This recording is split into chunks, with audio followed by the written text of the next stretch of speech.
Assalamualaikum warahmatullahi wabarakatuh. Sobat-sobat, kita bersama lagi di channel saya, channel Endang Jaya Putra, channel dakwah dan pendidikan. Sobat-sobat, kali ini saya berada kembali di Jembatan Kuning, salah satu jembatan bersejarah, ya, jembatan favorit di kota Muara II. Sobat-sobat, apakah yang membuat Bilal bin Rabah tahan dari siksaan ketika ditelentangkan di atas padang pasir yang panas di tengah hari bolong, kemudian perutnya ditindih dengan batu, dan dia masih bisa bertahan, tetap mengatakan ahad, ahad, ahad. Dan apakah juga yang membuat keluarga Ammar bin Yasir juga bertahan pada keimanannya ketika disiksa oleh tuannya sampai menimbulkan korban ayah dan ibu Ammar menjadi korban, bahkan ibunya Sumayyah menjadi syuhada pertama dalam perjuangan Islam. Dan apakah juga yang membuat Nabi kita, Nabi Muhammad SAW juga bisa bertahan dan sukses menjalankan dakwahnya, padahal banyak rintangan, disakiti, dicaci, dimaki, bahkan akan dibunuh. Tetapi beliau bertahan pada dakwahnya, bertahan pada perjuangannya sampai sukses. Apakah yang menyebabkan mereka bisa bertahan, sobat-sobat? Ternyata mereka memiliki hati yang sehat, sobat-sobat.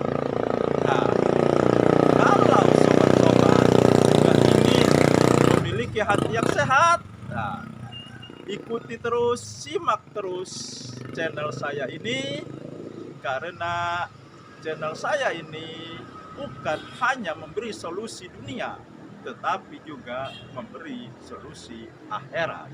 Jangan lupa juga sobat-sobat, subscribe, like, dan share-nya. Baiklah sobat-sobat, hati yang sehat, ya, karena hati ini bisa berubah-ubah. Dia bisa sehat, bisa sakit, dan bahkan bisa mati. Tergantung bagaimana kita memperhatikan hati tersebut. Bagaimana kita memberi asupan-asupan gizi kepada hati kita sehingga hati kita menjadi sehat, tidak sakit, bahkan mati. Ada 5 sobat-sobat yang membuat hati kita sehat. Hati kita bisa kuat bertahan menghadapi cobaan, godaan, siksaan karena keimanan kita. Yang pertama adalah membaca Al-Quran dengan artinya, sobat-sobat. Jangan hanya membaca Qurannya saja, Arabnya saja, tetapi tidak tahu apa maksud dari firman Allah tersebut. Karena Al-Quran ini hudalil muttaqin, petunjuk bagi orang-orang yang takwa. Sebuah petunjuk, kalau kita tidak pahami, maka kita tidak akan berada pada petunjuk yang benar. Selain dipahami sobat-sobat, dia juga harus dipraktekkan. Karena petunjuk hanya sekedar dipahami dan tidak dipraktekkan, itu juga tidak akan menimbulkan manfaat dan hikmah yang akan didapat oleh hati kita. Kemudian yang kedua sobat-sobat, mengosongkan perut kita, berpuasa. Karena puasa ini menyebabkan hati kita sehat. Karena hati kita akan dipengaruhi oleh makan minum kita. Dan makan minum kita itulah jalan dari pengaruh setan, pengaruh iblis masuk ke dalam diri kita. Apalagi memakan yang haram, sobat-sobat. Tambah membuat hati kita menjadi sakit. Maka ketika berpuasa dikatakan setan dibelenggu. Sebenarnya membelenggu itu adalah puasa kita. Dengan berpuasa maka tidak ada makanan yang masuk ke dalam diri kita.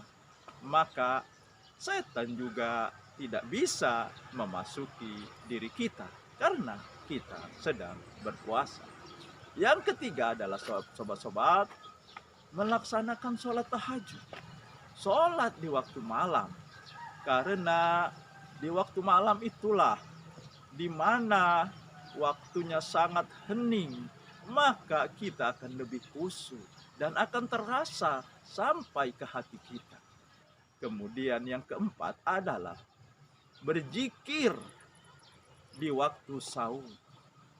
Ini kelanjutan dari sholat tahajud tadi. Setelah sholat tahajud kita berzikir, kita mengingat Allah. Karena pada saat itu Allah turun ke langit dunia. Sehingga hati kita semakin kuat, semakin sehat. Dan yang kelima adalah bergaul, berkumpul dengan orang-orang baik, orang-orang yang soleh.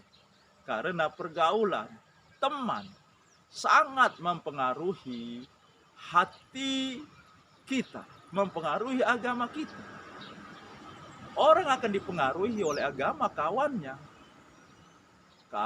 Karena kawan itu bisa saling melemahkan, bisa saling menguatkan, bahkan bisa mengeluarkan kita dari keimanan.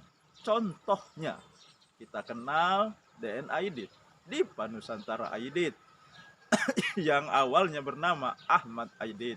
Dia ini seorang muslim, seorang santri, bahkan kakeknya seorang ulama. Akan tetapi ketika dia menempuh pendidikan, dia bergaul dengan tokoh-tokoh komunis. Akhirnya dia keluar dari Islam, dia menjadi komunis yang ateis, bahkan menjadi pimpinan Partai Komunis Indonesia PKI yang menimbulkan tragedi dibunuhnya 7 jenderal pada September 1965. Nah itulah sobat-sobat, obat agar hati kita sehat.